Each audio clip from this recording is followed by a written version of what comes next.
tara na dito sa Bulanogan Falls. Let's go!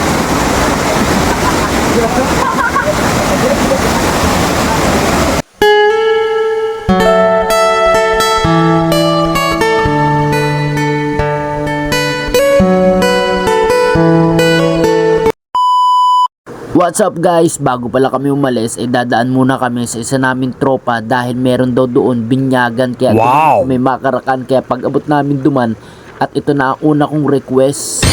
Ba't mami na magbalot kayo?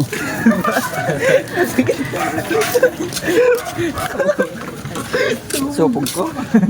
At dahil gutom na nga kami at naaminin namin yung handa, pumasok na nga kami at kumain. Ay talaga namang nabusog kami. Kaya kita nyo na may mga kasama ko, masasaya na sila dahil busog na kami. Kaya papunta na kami sa aming final destination. Tara, samahan nyo kami. Let's go. Iyo.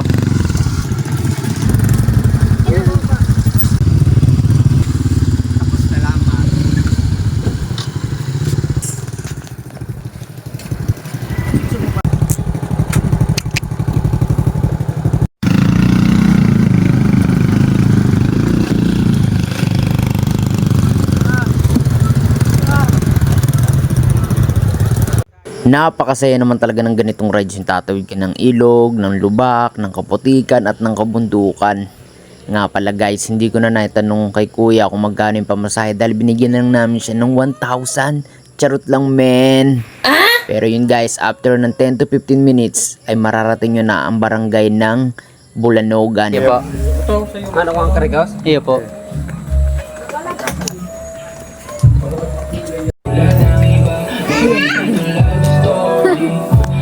Pagkatapos namin mag-logbook ay nagumpisa na nga kami maglakad kasama ang aming guide para sa aming security and safety, and that is rules in barangay officials of Agusais. And advice guys, bago kayo pumunta dito ay siguraduhin nyo inyong mga motor ay full tank ang gasolina at ang mga preno, dahil bago kayo makarating sa barangay ng Agusais ay aahon kayo ng sobrang ahonin, and after 20 to 30 minutes ay mararating nyo na ang napakagandang falls na ito.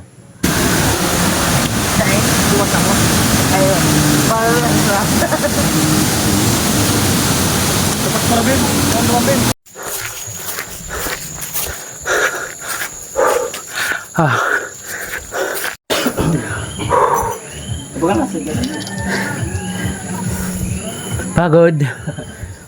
Oo, naglakaw sa naman. Dinalagan mo eh. Thank you guys. Thank you. Oh yes.